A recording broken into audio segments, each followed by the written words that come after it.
स्वागत है। अपनी आंखें धीरे से बंद कीजिए। एक गहरी सांस लीजिए और धीरे धीरे छोड़ दीजिए। महसूस कीजिए जैसे आपका शरीर धीरे धीरे हल्का होता जा रहा है। कंधे ढीले छोड़ दीजिए। चेहरे की मांसपेशियों को आराम दें। अब केवल अपनी सांस पर ध्यान दीजिए। हर सांस आपको और गहराई में ले जा रही है। दिन भर की थकान पिघल रही है और मन पूरी तरह शांत हो रहा है। कल्पना कीजिए आप एक शांत बगीचे में हैं। आसमान में तारे टिमटिमा रहे हैं और हल्की ठंडी हवा आपके गालों को छू रही है। हर सांस के साथ आप और गहरे सुकून में उतरते जा रहे हैं। अब आपका मन तैयार है एक सुंदर भावनात्मक यात्रा के लिए। आज की हमारी कहानी है राजकुमारी का जन्मदिन, जिसे लिखा है महान लेखक ऑस्कर वाइल्ड ने। यह कहानी हमें ले जाएगी मासूमियत, सुंदरता और भावनाओं की उस दुनिया में जहां सच्चाई हमें भीतर तक छू जाती है। तो आप बस अपने मन को खुला छोड़ दीजिए और इस कहानी की गहराई में खो जाइए। आज राजकुमारी का जन्मदिन था। वह अभी 12 साल की ही थी। महल के बागों में सूरज की धूप चमक रही थी।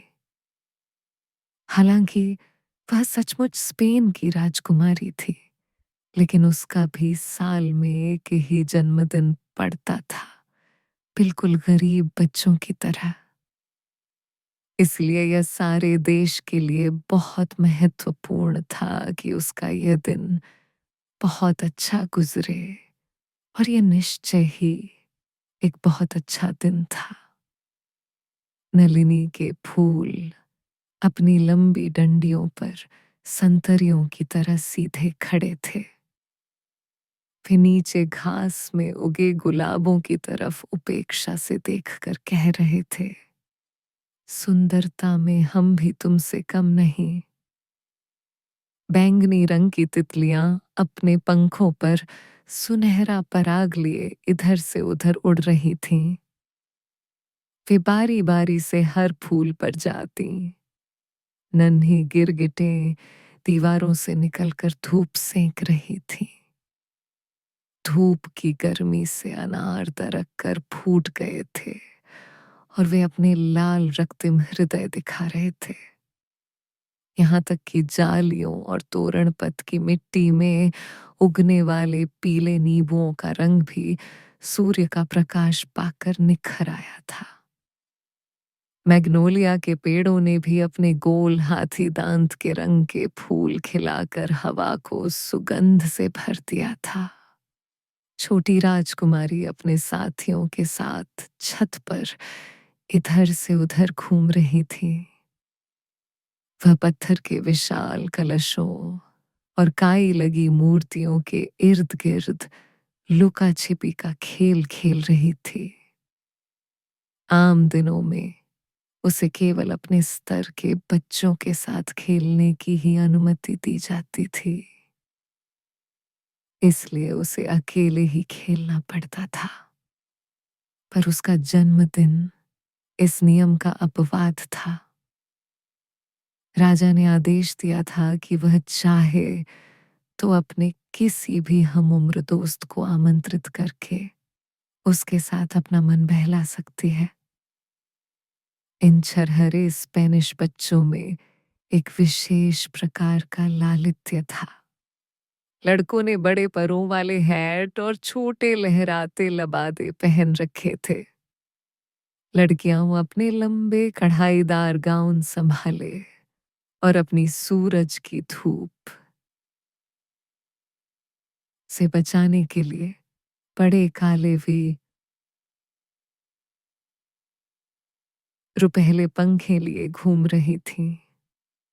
राजकुमारी इन सबसे अधिक प्यारी और सुंदर दिख रही थी।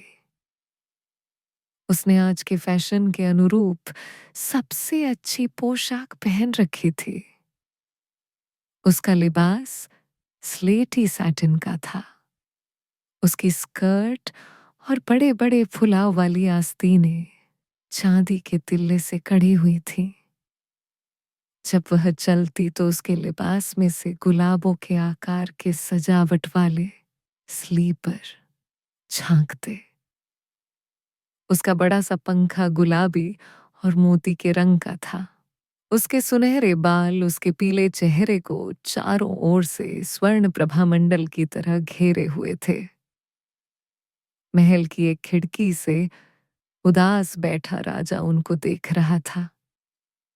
उसके पीछे उसका भाई एरेगान का डॉन पेड्रो खड़ा था, जिससे वह घृणा करता था।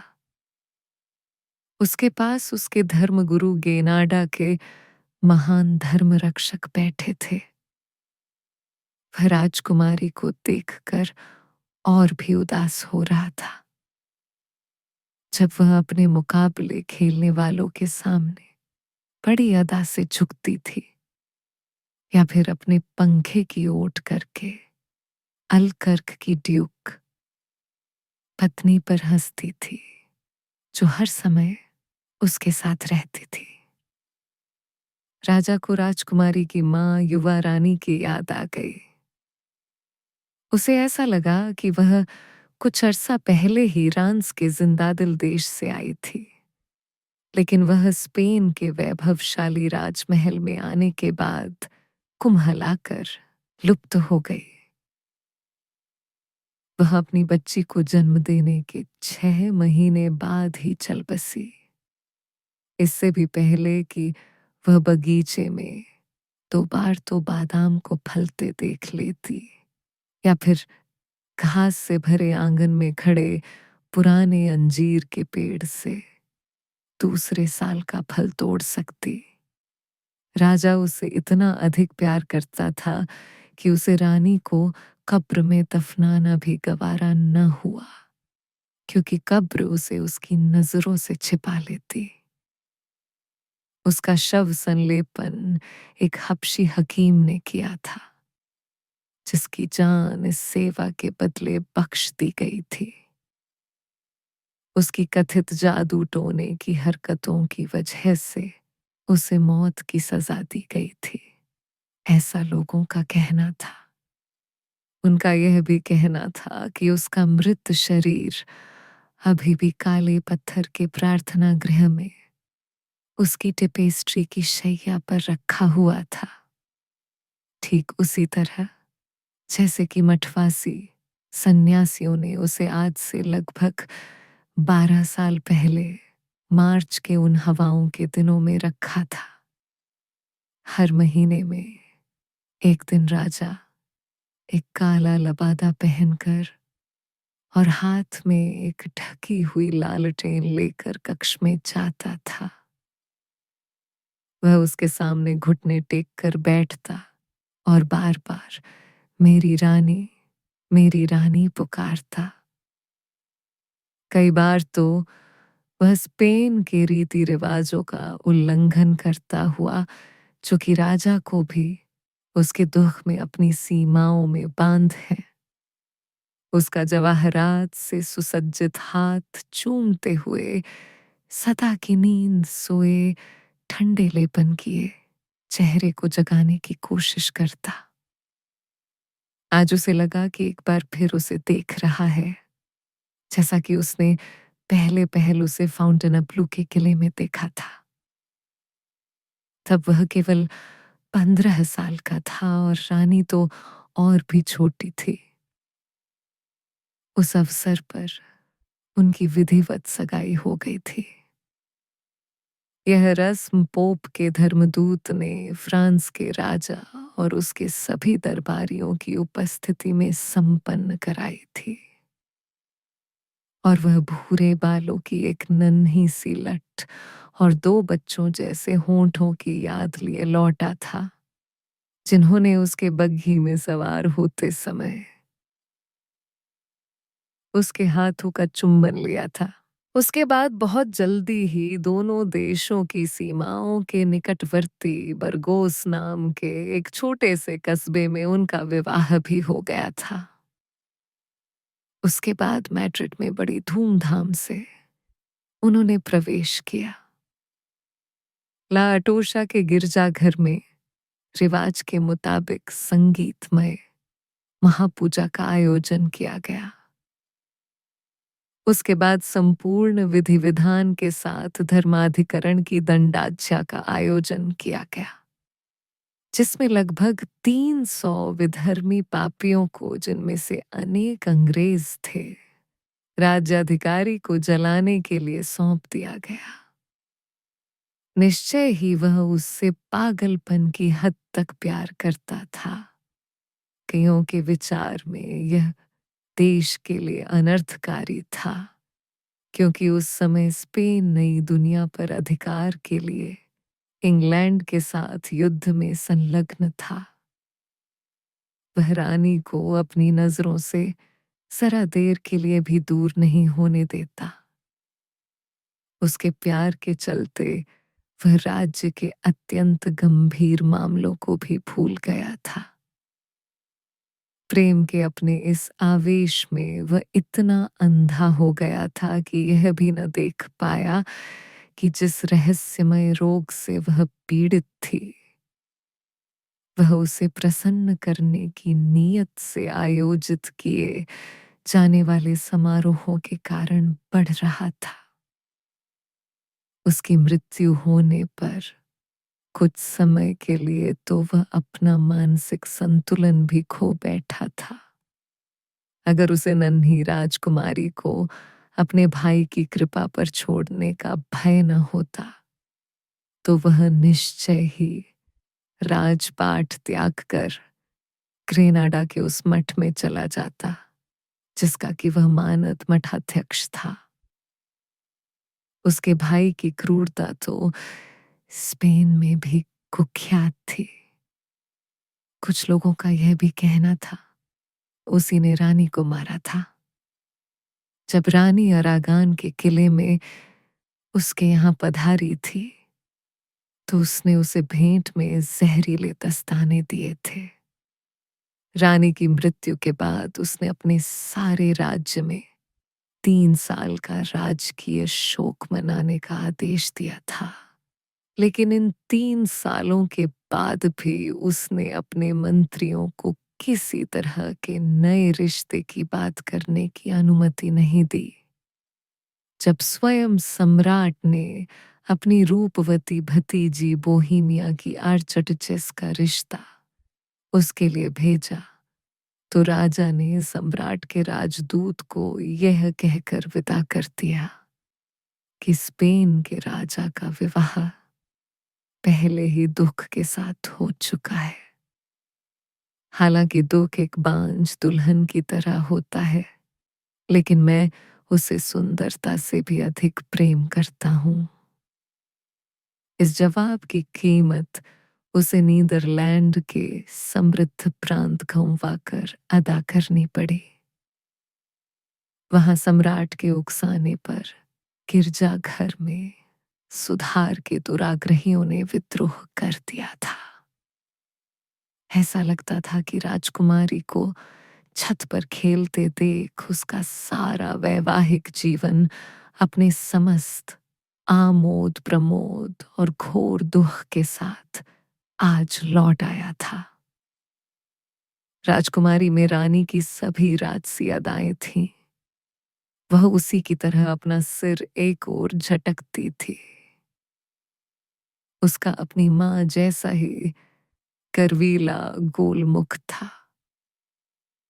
वह उसी विशिष्ट फ्रांसीसी मुस्कुराहट के साथ खिड़कियों की तरफ देखती थी, या फिर स्पेन के सामंतों के चूमने के लिए अपना नन्हा हाथ आगे बढ़ाती थी।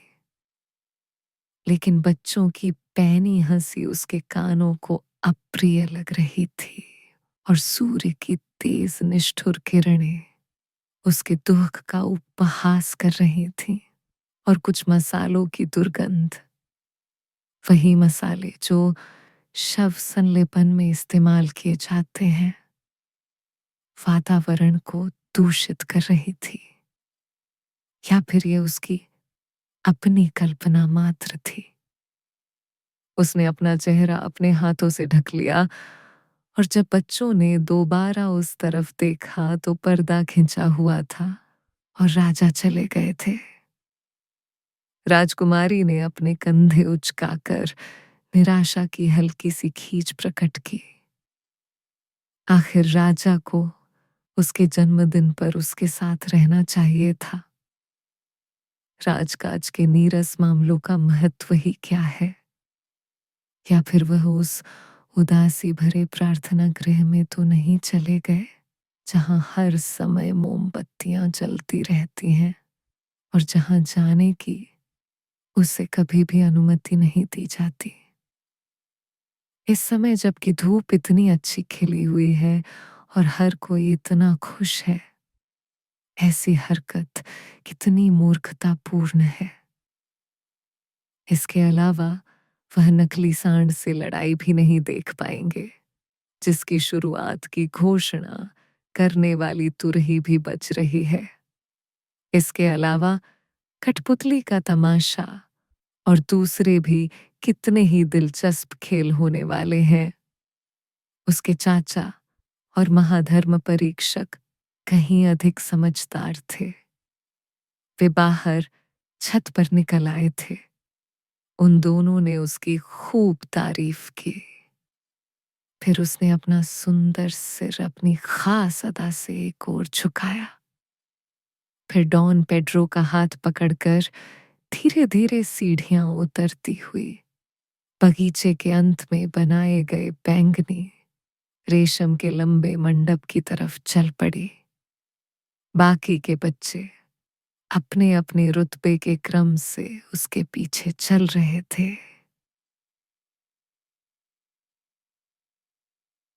सबसे लंबे नामों वाले इनमें सबसे आगे थे। सांड से भिड़ने वालों के वेश में सजे हुए बहुत से सामंतों के बच्चे उसके स्वागत के लिए आगे आए।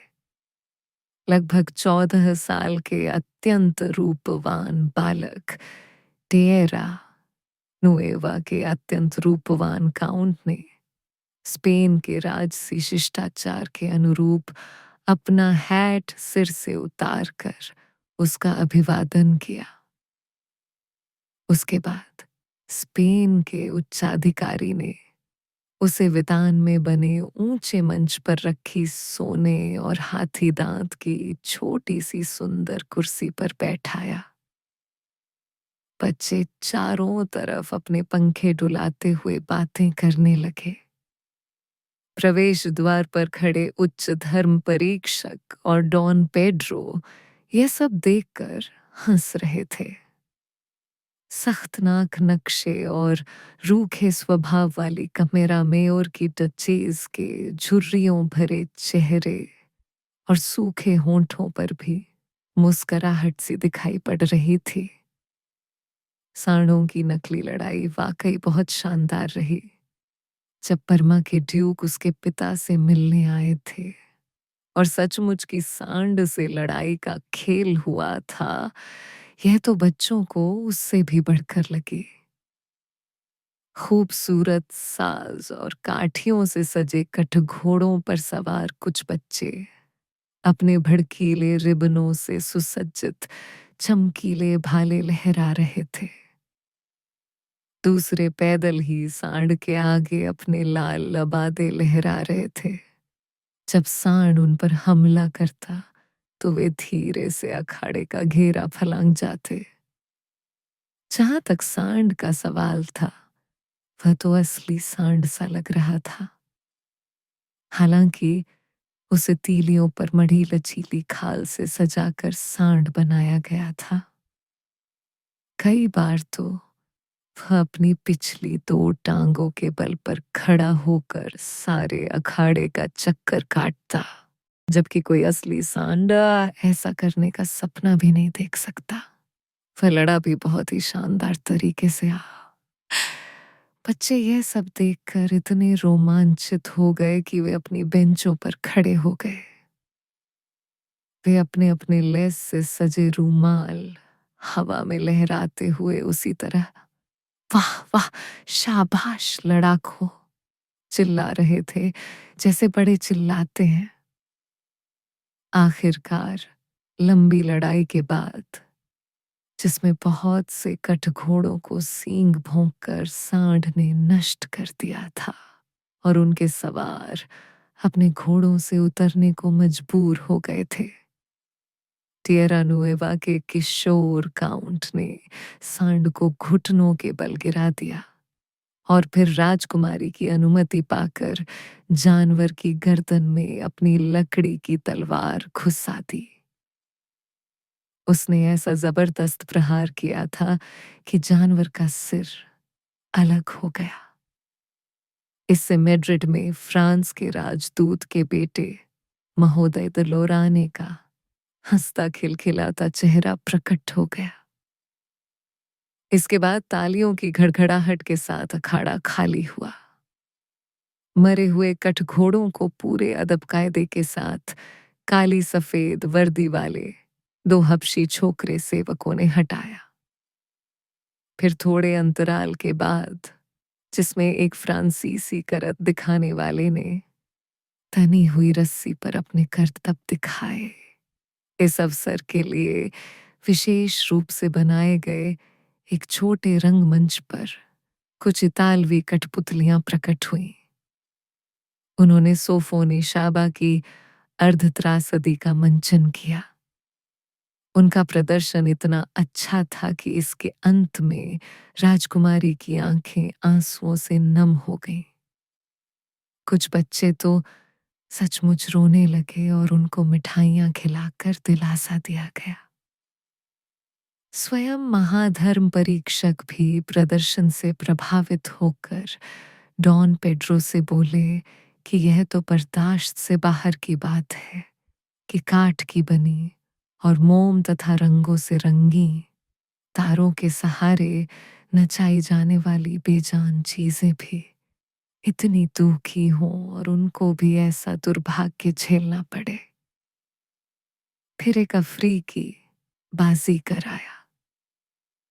वह अपने साथ लाल कपड़े से ढकी एक बड़ी सपाट टोकरी लाया था।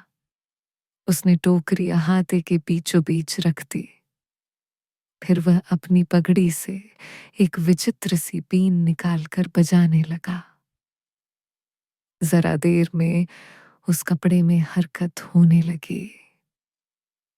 बीन की आवाज तीखी होती गई और उसके साथ ही कपड़े में से दो हरे और सुनहरे रंग के सांप अपने फन उठाए हुए निकले। वे धीरे धीरे ऊपर उठ रहे थे। वे बीन की धुन पर अपने सिर इधर से उधर हिलाते हुए डोल रहे थे। उनकी लपलपाती जीभों और उठे हुए फन देखकर बच्चे सहम गए। उनके चेहरों पर फिर से खुशी की चमक आ गई। जब जादूगर ने रेत में से एक छोटा सा संतरे का पेड़ उगा दिया, उसमें सुंदर सफेद फूल उग आए और असली फल के गुच्छे लग गए। उसने मार्क्यूज द लास्ट टोरिस की नन्ही बेटी का पंखा लेकर उसे नीली चिड़िया में बदल दिया।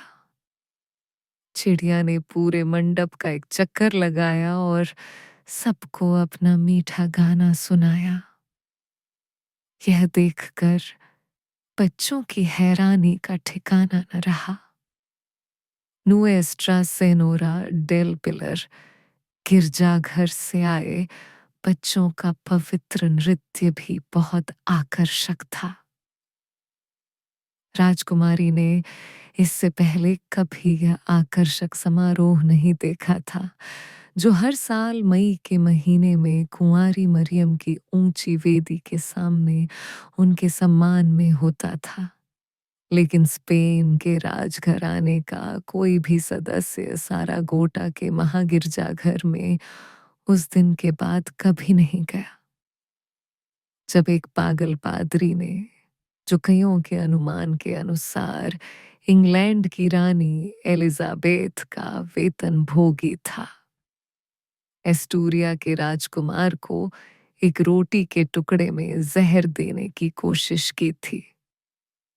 इसलिए उसने केवल हमारी माता मरियम का नृत्य के नाम से प्रसिद्ध इस नाच के बारे में सुन रखा था। यह निश्चय ही देखने लायक था। लड़कों ने पुराने रिवाज के दरबारी फैशन वाले सफेद मखमल के कोट पहने हुए थे। उनकी विचित्र सी तिकोनी टोपियों पर चांदी के तिल्ले का काम था और शुतुरमुर्ग के परों की कलगियां लगी हुई थीं। नृत्य के दौरान धूप में चमकती उनकी सफेद पोशाकें उनके सांवले चेहरों और लंबे काले बालों के कारण और भी आकर्षक हो जाती थीं।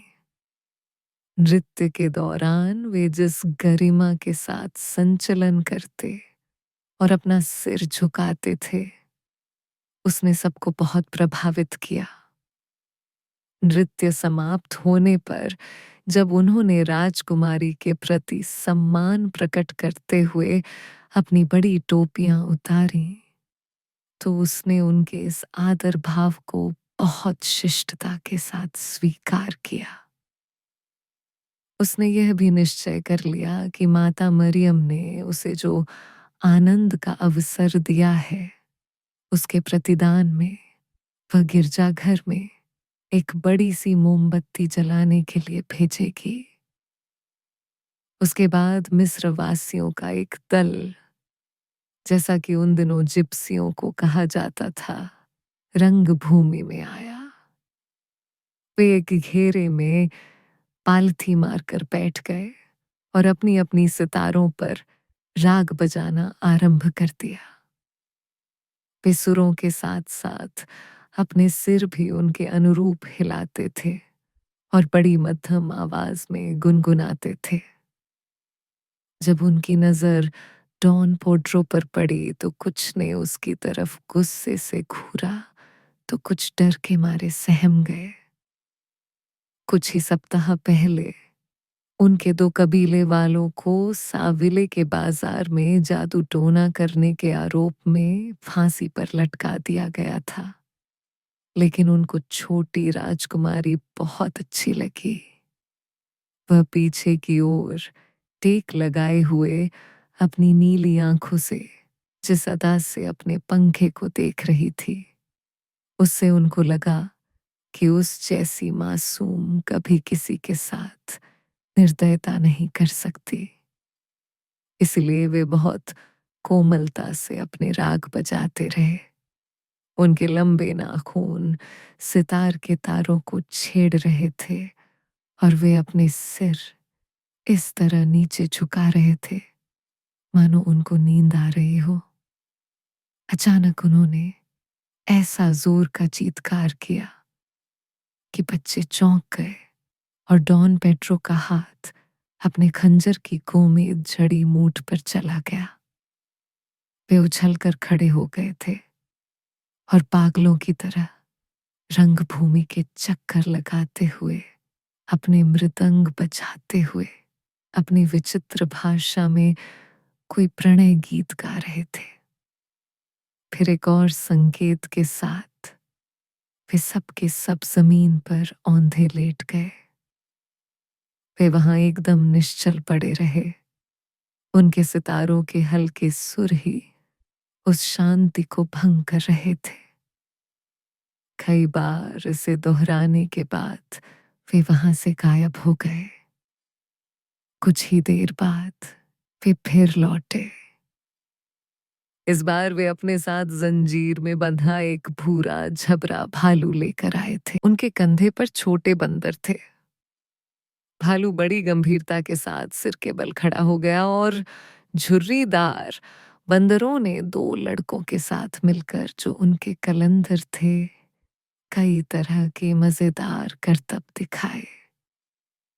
वे छोटी तलवारों के साथ लड़े, उन्होंने बंदूकें चलाईं और राजा के अंगरक्षकों की तरह संतरियों के समान परेड की।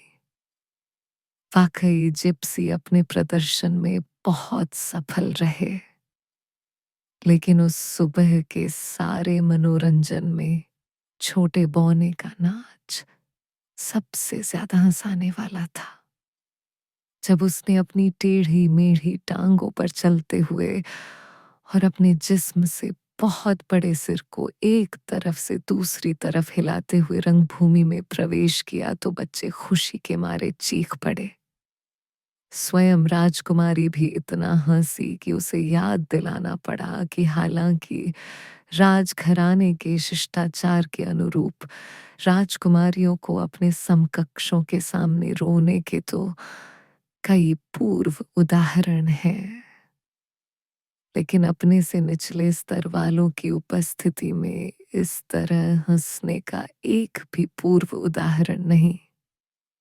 लेकिन यह बौना तो बस लाजवाब ही था। हालांकि स्पेन का राज दरबार भयानक आकृति के जीवों के प्रति दिलचस्पी दिखाने के लिए मशहूर था, लेकिन किसी ने भी इस तरह का छोटा विरूप प्राणी कभी नहीं देखा था। फिर यह तो उसका पहला प्रदर्शन था। उसका पता एक दिन पहले ही लगा था। वह जंगल में बेतहाशा भाग रहा था जब शिकार के लिए गए दो सामंतों ने उसे देखा। वे उस राजकुमारी को आश्चर्य में डालने के लिए अपने साथ ले आए। उसका गरीब बाप कोयला बनाने वाला था।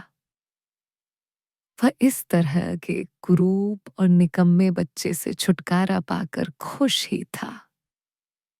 शायद उसके बारे में सबसे मनोरंजक बात यह थी कि उसे अपने टेढ़े मेढ़े अंगों और भयंकर कुरूपता की तनिक भी जानकारी न थी। वह काफी खुश और जोशीला नजर आता था। जब बच्चे हंसते वह भी खुलकर उनकी तरह ही हंसता। वह इस तरह मुस्कराता और सिर हिलाता जैसे उनमें से एक हो। उसे जरा भी एहसास न था कि कुदरत ने अपने किसी मजाक के मूड में उसे दूसरों के लिए उपहास का पात्र बना डाला था।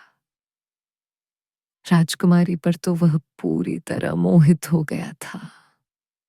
वह उससे अपनी आंखें हटा ही नहीं पा रहा था। लगता था कि वह केवल उसी के लिए नाच रहा है। जब उसका प्रदर्शन समाप्त हुआ तो उसने पोप द्वारा राजा के दुख का उपचार करने के लिए मैड्रिड भेजे प्रसिद्ध इतालवी गायक को याद किया, जिसके गायन के बाद राज दरबार की संभ्रांत महिलाओं ने कैसे उसकी तरफ फूल फेंके थे। अंशतः मजाक के तौर पर, अंशतः कैमरेरा को चिढ़ाने के लिए उसने अपने बालों से सफेद गुलाब निकालकर बौने की तरफ फेंका। उसने सारे मामले को बहुत गंभीरता से लिया और गुलाब को अपने खुरदरे होंठों से लगाते हुए उसे सीने से लगा लिया। वह राजकुमारी के सामने एक घुटने के बल बैठ गया। उसकी बांझें खिल गईं और आंखें खुशी से चमक उठी। इससे राजकुमारी की गंभीरता ऐसी लुप्त हुई कि वह बौने के रंगमंच से जाने के बाद बहुत देर तक हंसती रही। फिर उसने अपने चाचा की मार्फत कहला भेजा कि यह प्रदर्शन दोबारा होना चाहिए। लेकिन कैमरेरा ने कहा कि धूप बहुत तेज हो गई है और अब राजकुमारी जी को महल में पधारना चाहिए, जहां उनके लिए शानदार भोज तैयार हो चुका है। इसके साथ जन्मदिन का वह सुंदर केक भी है, जिस पर चीनी से उनका नाम अंकित किया गया है और ऊपर एक चांदी का झंडा भी लगाया गया है। इस पर राजकुमारी अपनी पूरी गरिमा के साथ उठी और उसने घोषणा की कि छोटा बौना उसके दोपहर के आराम के बाद फिर से उसके लिए नृत्य करेगा। उसने टिएरा नोवा के किशोर काउंट को उसके शानदार रिसेप्शन के लिए धन्यवाद दिया और अपने महल की तरफ लौट चली। बच्चे जिस क्रम से आए थे उसी क्रम से उसके पीछे चल पड़े। जब छोटे बौने को यह पता चला कि उसे राजकुमारी के आदेश के अनुसार फिर से नृत्य करना है तो उसकी खुशी का ठिकाना न रहा। वह खुशी से पागल होकर सफेद गुलाब को बार बार चूमता हुआ बगीचे में इधर उधर दौड़ने लगा और अपनी प्रसन्नता प्रकट करने के लिए भोंडे अंदाज में तरह तरह की हरकतें करने लगा। अपने सुंदर घर में उसके अनधिकार प्रवेश पर फूल बहुत नाराज हुए। जब उन्होंने उसे चहलकदमी के लिए बने रास्तों पर हवा में हाथ उठाए अजीब हरकतें करते हुए दौड़ते देखा तो वे अपनी भावनाएं छिपा न सके। वह इतना कुरूप है कि उसे ऐसे किसी स्थान पर खेलने की अनुमति नहीं मिलनी चाहिए जहां हम लोग हों। नलिनी का फूल चिल्लाया, उसे अफीम पीकर 1000 सालों के लिए सो जाना चाहिए। लाल कुमुदनी ने गुस्से में कहा, वह कितना डरावना है। कैक्टस बोला, वह टेढ़ा मेढ़ा और गोल मटोल सा है। उसका सिर उसकी टांगों के अनुपात में कितना बड़ा है। मुझे तो उसे देखकर झुरझुरी सी हो रही है। अगर वह मेरे नजदीक आ जाए तो उसे अपने कांटों से बींध डालूंगा। और उसे मेरा सबसे अच्छा फूल मिला है। सफेद गुलाब का पौधा बोला, यह तो मैंने आज सुबह ही राजकुमारी को उसके जन्मदिन के उपहार स्वरूप दिया था। उसने यह उससे चुरा लिया है। इसके बाद वह जोर जोर से उसे चोर चोर पुकारने लगा। यहाँ तक कि जेरेनियम का लाल फूलों वाला वृक्ष भी, जिसे आमतौर पर अपनी तारीफ करने की आदत नहीं थी और जिसके खुद के बहुत से करीब रिश्तेदार थे, उसे देखकर मुंह बिचकाए बिना न रह सका। नील पुष्पों ने भी दबी आवाज में कहा कि हालांकि वह अत्यधिक साधारण था, लेकिन इसमें उसका क्या दोष था। उन्होंने उचित ही कहा कि किसी पर इसलिए टिप्पणी नहीं करनी चाहिए कि उसका उपचार असाध्य है। कुछ नील पुष्पों ने यह भी कहा कि हालांकि छोटे बौने की क्रूरता प्रदर्शनीय है, फिर भी अच्छा होता कि वह इस तरह खुशी से उछलने और मूर्खतापूर्ण हरकतें करने के बजाय गंभीर या उदास दिखाई देता। महत्वपूर्ण व्यक्तित्व वाली धूप घड़ी भी, जिसने किसी जमाने में सम्राट चार्ल्स पंचम जैसी महान हस्ती को भी समय बताया था, छोटे बौने का नाक नक्शा देखकर ऐसी हक्की बक्की रह गई अपनी छाया कि लंबी उंगलियों से पूरे 2 मिनट तक समय बताना ही भूल गई। उसने जंगले पर बैठकर धूप सेंकते हुए बड़े सफेद मोर से कहा कि हर कोई जानता ही है कि राजाओं के बच्चे राजाओं के बच्चे होते हैं और कोयला बनाने वालों के बच्चे कोयला बनाने वालों के बच्चे ही होते हैं। ऐसा नहीं है, कहना तो मूर्खता ही होगी। उसे पूरी तरह सहमत मोर जोर से चीखा, बिल्कुल बिल्कुल। उसकी चीख इतनी तेज थी कि ठंडे फव्वारे के तल में रहने वाली सोन मछलियां भी पानी से बाहर अपने सिर निकालकर पत्थर की विशाल परिधि से पूछ बैठी कि आखिर बात क्या है। लेकिन चिड़ियों को वह अच्छा लगा। उन्होंने उसे कई बार जंगल में लहलहाती पलखाती पत्तियों के साथ नाचते हुए देखा था, या फिर किसी ओक के पेड़ की खोखल में लेटकर गिलहरियों के साथ काष्ठफल खाते देखा था। वे उसकी कुरूपता का बुरा नहीं मानती थीं। संतरे के बाग में इतना मीठा गाने वाली बुलबुल भी, जिसका गाना सुनने के लिए चंद्रमा भी कई बार नीचे झुकाता था, देखने में सुंदर तो न थी। इसके अलावा वह उनके प्रति बहुत दयाभाव भी रखता था।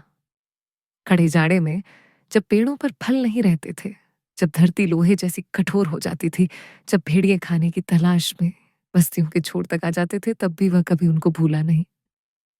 वह हमेशा अपनी काली रोटी में से छोटे टुकड़े उन्हें देता था और अपने मामूली नाश्ते को भी उनके साथ बांटता था। इसलिए वे उसके चारों तरफ मंडराती रहीं। वे उड़ती हुई अपने परों से उसके गालों को छू लेती थी और आपस में चहचहाती थी। छोटा बौना इससे इतना खुश हुआ कि उसने उनको अपना सुंदर सफेद गुलाब दिखाया और बोला कि खुद राजकुमारी ने मुझे यह दिया है क्योंकि वह मुझसे प्यार करती है। उसके मुंह से निकला एक भी शब्द चिड़ियों की समझ में नहीं आया, लेकिन इससे कोई फर्क नहीं पड़ा। उन्होंने अपने सिर एक तरफ इस तरह झुकाए जैसे सब कुछ समझ रही हूं, और ऐसा करना कुछ समझने के बजाय कहीं अधिक आसान भी था। गिरगिटों ने भी उसे बहुत पसंद किया। जब वह नाचने कूदने के बाद थक कर आराम करने के लिए घास पर लेट गया तो वे उसके चारों तरफ घूमकर उसका दिल बहलाने लगी। हर कोई गिरगिट की तरह सुंदर तो नहीं हो सकता ना, वे बोली। ऐसी उम्मीद रखना तो बेकार ही है। हालांकि ऐसा कहना अटपटा है, लेकिन वह इतना ज्यादा कुरूप भी नहीं, बशर्ते कोई अपनी आंखें मूंद ले और उसकी तरफ नहीं देखे। इन गिरगिटों का स्वभाव अत्यंत दार्शनिक था। जब कोई और काम ना होता या जब इतनी तेज बारिश होती कि बाहर जाना संभव न होता, तो वे घंटों विचारमग्न रहती। फूल उनके और चिड़ियों के इस व्यवहार से बहुत नाराज हो गए। इससे तो यही पता चलता है कि उड़ने और इस तरह इधर उधर दौड़ने का कितना दुष्प्रभाव होता है। सभी अच्छे संस्कारों वाले लोग हमेशा हमारी तरह एक ही जगह पर बने रहते हैं। किसी ने हमको कभी चहलकदमी के रास्तों पर उछल कूद करते हुए या पतंगों पर झपटते हुए नहीं देखा। जब हमें कुछ हवा बदलने की इच्छा होती है तो हम माली को बुला लेते हैं। वह हमें दूसरी क्यारियों में ले जाता है। ये गरिमामय है, ऐसा ही होना भी चाहिए। लेकिन चिड़ियों या गिरगिटों को एक स्थान पर शांति से रहने की तमीज नहीं। चिड़ियों का तो कोई स्थायी पता तक नहीं होता। वे तो जिप्सियों की तरह घुमंतू ही होती हैं। इसलिए उनके साथ वैसा ही व्यवहार किया जाना चाहिए। उन्होंने अपनी नाक हवा में ऊपर उठा ली। वे काफी गुस्से में लग रहे थे। जब छोटा बौना घास से उठकर महल की तरफ चल दिया तो वे बहुत खुश हुए। उसकी बाकी जिंदगी तक उसे अंदर ही रखा जाना चाहिए। वे बोले, जरा उसके कुबड़ और टेढ़ी मेढ़ी टांगों को तो देखो। वे आपस में गपशप करने लगे, लेकिन छोटे बौने को इस बारे में कुछ भी पता ना था। उसे चिड़ियाओं और गिरगिटें बहुत अच्छी लगी थी। फूल राजकुमारी के अलावा दुनिया की सबसे सुंदर चीजों में से थे, और राजकुमारी ने उसे सुंदर सफेद गुलाब दिया था क्योंकि वह उससे प्यार करती थी। हाँ, उसकी राजकुमारी के साथ ही जाने की कितनी इच्छा थी। वह उसे अपने दाहिने रखती, उस पर मुस्कुराती। वह कभी उसका साथ नहीं छोड़ता और उसके साथ खेलता। वह उसे हर तरह के मजेदार करतब सिखाता। हालांकि वह इससे पहले कभी किसी महल में नहीं गया, लेकिन वह और बहुत सी मजेदार बातें जानता था। वह जलबेंत के ऐसे पिंजरे बना सकता था जिसमें बैठकर टिट्टे गाना गा सके। वह बांस की बांसुरियां बना सकता था जिनका संगीत रसिक जन सुन सके। वह हर चिड़िया का चहचहाना पहचानता था। वह फुनगी पर बैठी तिलियर को या झील से बगुले को पुकार सकता था। वह हर जानवर के पैरों के निशान पहचानता था।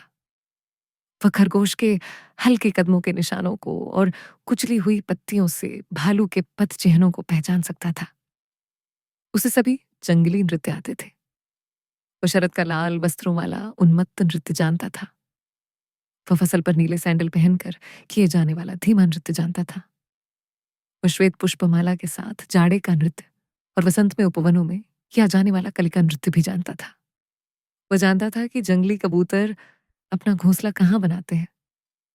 एक बार जब किसी बहेलिये ने कबूतरी को जाल में फंसा लिया तो उसने उनके बच्चों को खुद पालकर बड़ा किया और उनके लिए एक ठूंठ देवदार के खोखल में छोटा सा दड़बा भी बना दिया। वे बहुत पालतू हो गए थे और हर सुबह उसके हाथों से दाना चुगते थे। वह उन्हें पसंद करेगी।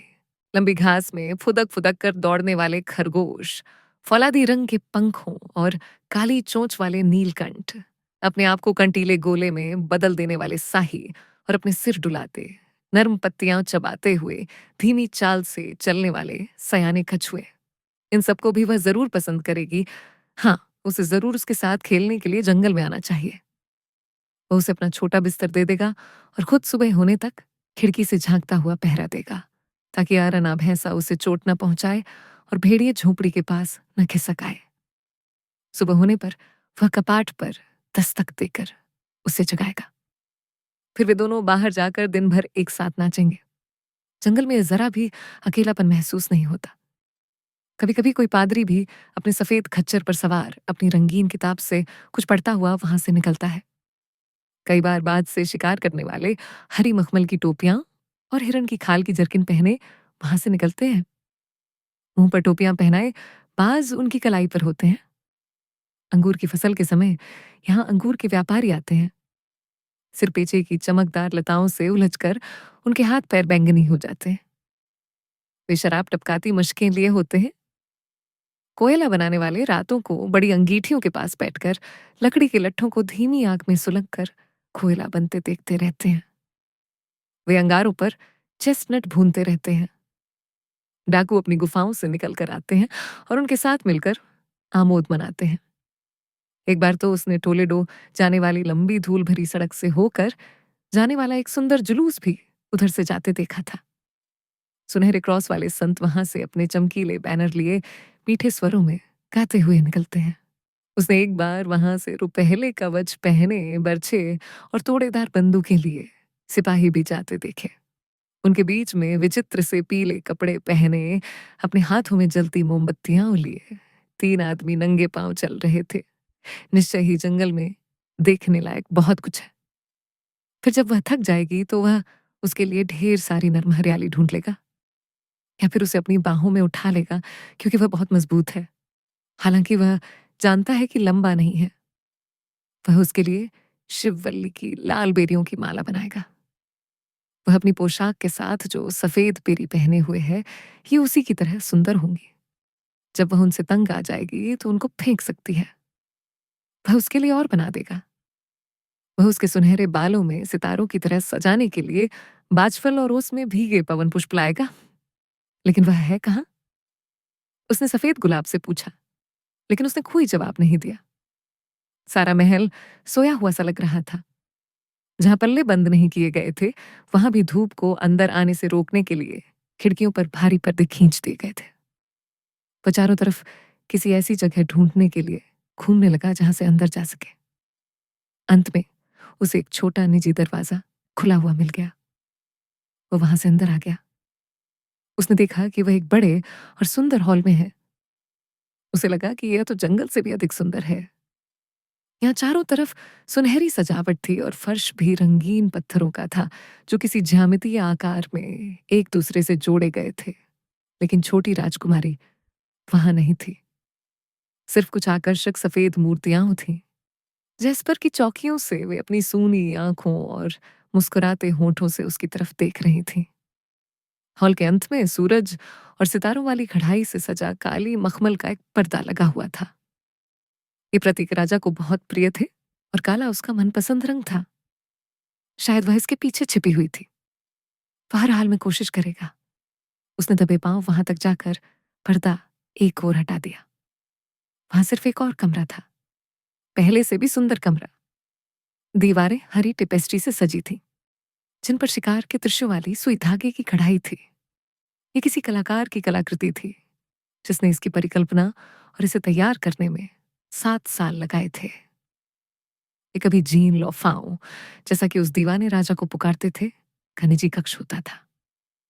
वह शिकार का इतना शौकीन था कि उसे अपने कद्दावर घोड़े पर सवार होकर किसी हिरण्य पर झपटते शिकारी कुत्तों के साथ अपने शिकार का शंखनाद करके उस भागते जानवर पर खंजर से वार करते दिखाया गया था। यह अब मंत्रणा कक्ष था। कमरे के केंद्र में रखी मेज पर मंत्रियों के लाल पत्रधन रखे थे। इन पर स्पेन की ट्यूलिप की सुनहरी मोहरें और हैब्सबर्ग वंश का राज्य चिन्ह लगा था। छोटे बौने ने हैरानी से चारों ओर देखा। आगे बढ़ने में उसे थोड़ा डर लग रहा था। वहां वनाली में दौड़ते घोड़े देखकर, जिनकी टप्पों से जरा भी आवाज नहीं हो रही थी, उसे उन भूतों की याद आ गई जिनके बारे में उसने कोयला बनाने वालों से सुना था। वे जंगल में रात को घूमते थे। अगर उनको कोई आदमी मिल जाए तो उसे हिरनी में बदल देते और फिर शिकार करने के लिए उसका पीछा करते। लेकिन फिर उसे सुंदर राजकुमारी की याद आ गई, जिसने उसमें साहस का संचार कर दिया। वह उसे अकेले में ही खोज कर बताना चाहता था कि मैं भी तुमसे प्यार करता हूं। शायद वह इससे आगे वाले कमरे में थी। वह नरम कालीनों पर दौड़कर आगे बढ़ा और दरवाजा खोल दिया। न वह तो यहाँ भी नहीं थी। कमरा बिल्कुल खाली था। ये दरबार हॉल था जहाँ विदेशी राजदूतों का स्वागत होता था, लेकिन अब काफ़ी अरसे से किसी राजदूत को राजा ने मिलने का अवसर नहीं दिया था। बहुत पहले कभी यहीं इंग्लैंड का राजदूत सम्राट के सबसे बड़े बेटे से अपनी महारानी की शादी का प्रबंध करने आया था। वहां सोने के काम वाले चमड़े के पर्दे लटके हुए थे और सोने का एक दीपदान काली सफेद छत से लटक रहा था, जिसमें 300 मोमबत्तियां जल रही थीं। सोने की जरी के एक विशाल छत्र के नीचे, जिस पर मोतियों से शेर और किले के मीनार खड़े हुए थे, सिंहासन रखा था। वह चांदी और मोतियों की झालर वाली भारी काली मखमल से मढ़ा था। सिंहासन की दूसरी सीढ़ी पर चांदी की जरी वाले कपड़े से मजीगद्दी वाली राजकुमारी के लिए घुटनों के बल बैठने वाली चौकी रखी थी। छत्र की सीमा के बाहर पोप के धर्मदूत की कुर्सी रखी थी। सार्वजनिक समारोहों के दौरान केवल उसे ही राजा की उपस्थिति में बैठने की अनुमति थी। उसके सामने रखी एक बैंगनी चौकी पर उसकी लाल फुंदनों वाली लंबी टोपी रखी हुई थी। सिंहासन के सामने वाली दीवार पर शिकारी वेश में चार्ल्स पंचम की आदमकद तस्वीर लगी थी। उनके साथ एक बहुत बड़ा शिकारी कुत्ता था। दूसरी दीवार के मध्य में फिलिप स्तोयम की तस्वीर लगी थी, जिसमें वह नीदरलैंड का आदर सम्मान स्वीकार कर रहे थे। खिड़कियों के बीच आबनूस की एक पेटी रखी थी, जिस पर हाथी दांत की पच्चीकारी थी। इस पर हालबीन के मृत्यु नृत्य की नक्काशी थी, जो कहा जाता था कि प्रसिद्ध कलाकार के हाथों से की गई थी। लेकिन छोटे बौने ने इस सारी भव्यता की कोई परवाह नहीं की। वो छत्र में जड़े सारे मोतियों के बदले भी अपना गुलाब न देता, न ही पूरे सिंहासन के बदले अपने गुलाब की एक सफेद पंखड़ी देता। वह तो मंडप में वापस जाने से पहले राजकुमारी को देखना चाहता था, ताकि उसे कह सके कि जब मेरा नृत्य समाप्त हो जाए तुम मेरे साथ चली आना। यहाँ महल में तो हवा बंद और गुमसी थी, लेकिन जंगल में हवा खुली और तेज बहती थी। वहां सूर्य की किरणें अपने सुनहरे हाथों से कंपकपाती पत्तियों को हटाती थीं। जंगल में फूल भी थे, शायद यहाँ के बाग जैसे सुंदर नहीं, लेकिन इनसे कहीं अच्छी सुगंध वाले। वहां वसंत के आरंभ में संबुल थे, जो ठंडी घाटी में और घास के टीलों पर अपनी बैंगनी छवि में लहराते थे। बसंती गुलाब थे, जो ओक वृक्षों के झुरमुटों में उनकी जड़ों के आसपास खिलते थे। वहां श्वेत अर्क पुष्प थे, चटक नील पुष्प थे और कई प्रकार के इंद्रधनुषी व सुनहरे फूल थे। वहां बादामों पर स्लेटी रंग के पौर थे और घंटी नुमा फक्सग्लो फूल थे, जो अपने पराग पर मंडराने वाली मधुमक्खियों के भार से झड़ जाते थे। चेस्टनट की अपनी सितारों जैसी फुनगियाओं थीं और वनसंजली की अपनी पीली चंद्रमाओं जैसी आभा थी। अगर वह उसे ढूंढ पाया तो वह जरूर आएगी। जंगल की सुंदरता की खातिर जरूर आएगी और मैं उसकी खुशी की खातिर दिन भर नाचूंगा। ये सोचकर उसकी आंखों में खुशी की चमक आ गई और उसने अगले कमरे में प्रवेश किया। अब तक के सभी कमरों में ये सबसे चमकदार और सुंदर था। दीवारें रेशम पर गुलाबी फूलों और बेलबूटों की कढ़ाई से सजी हुई थीं। उन पर चिड़ियों के प्रारूप के साथ चांदी के फूल खड़े थे। चांदी का भारी फर्नीचर था, जिसमें फूलों के तोरण थे। अंगीठी के सामने 2 बड़े पर्दे थे, जिन पर तोते और मोर काढ़े गए थे। हरे रंग के सुलेमानी पत्थर का फर्श दूर तक जाता दिखाई देता था। यहाँ वह अकेला न था। उसने देखा कि कमरे के आखिरी छोर पर कोई छोटी आकृति वाला उसे देख रहा है। उसका दिल कांप गया। उसके होंठों से खुशी की एक किलकारी निकली और वह सूरज की रोशनी में आ गया। उसके साथ ही वह आकृति भी वहां आ गई और अब वह उसे साफ साफ दिखाई दी। राजकुमारी नहीं, यह तो कोई डरावनी आकृति थी। ऐसी क्रूप शक्ल सूरत तो उसने पहले कभी नहीं देखी थी। उसका चेहरा मोहरा और शरीर आम लोगों जैसा न था। वह कुबड़ा और टेढ़ी मेढ़ी टांगों वाला था। उसका बहुत बड़ा गोल मटोल इधर उधर लुढ़कने वाला सिर था और काले बालों के अयाल थे। छोटे बौने ने उसे देखकर मुंह बिचकाया, तो जवाब में उस डरावनी और कुरूप आकृति ने भी मुंह बिचकाया। बौना हंसा, वह भी उसके साथ हंसा। जिस तरह बौने ने अपने हाथ अपनी बगलों में रखे थे, उसने भी वैसा ही किया हुआ था। उसने उसका मजाक उड़ाने के लिए झुककर अभिवादन किया, तो उस भयानक जीव ने भी वैसा ही किया। वह उसकी तरफ बढ़ा तो वह भी उसके पास आ गया। वह जो कुछ करता था, ये कुरूप आकृति हूबहू वैसा ही करती थी। जब बौना रुकता तो वह भी रुक जाता। उसने खुशी से चिल्लाकर अपना हाथ उस आकृति की तरफ बढ़ाया। उसने अपना हाथ छुआ तो आकृति ने भी अपना हाथ छुआ। वह डर के मारे सहम गया। उसने अपना हाथ उस तरफ बढ़ाया तो डरावनी आकृति ने भी तुरंत वैसा ही किया। वह उसे छूने के लिए और आगे बढ़ा तो किसी सख्त और चिकनी चीज ने उसे रोक दिया। अब उस भयानक आकृति का चेहरा पौने के चेहरे के बहुत करीब था। वह डर से सहमा सा लग रहा था। उसने अपनी आंखों पर से अपने बाल हटाए तो आकृति ने फौरन उसकी नकल की। उसने उस पर चोट की तो उसने भी जवाब में हर चोट का वैसा ही जवाब दिया। उसने नफरत से उसकी तरफ देखा तो आकृति ने भी उसी तरह बुरा सा मुंह बनाया। वह पीछे हटा, आकृति भी पीछे हट गई। ये क्या है? उसने जरा देर सोचा। उसने बाकी कमरे पर एक नजर डाली। बड़ी हैरानी की बात थी, उस साफ पानी की सी दीवार में कमरे की हर चीज की नकल थी। हाँ, हर तस्वीर की, कांच की प्रतिकृति थी। दरवाजे के पास जो हिरण का बच्चा था, उसका जुड़वा भाई वहां मौजूद था। सूरज की रोशनी में वीनस की जो मूर्ति थी, इस दीवार में भी वैसी ही सुंदर मूर्ति उसी तरह बाहें फैलाए खड़ी थी। क्या यह प्रतिध्वनि थी? उसने एक बार खाटी में जोर की आवाज दी थी तो उसने उसी तरह एक एक शब्द दोहरा दिया था। क्या वह दृष्टि की भी इसी तरह नकल कर सकती है जैसे कि आवाज की? क्या वह असली दुनिया के हूबहू एक नकली दुनिया बना सकती है?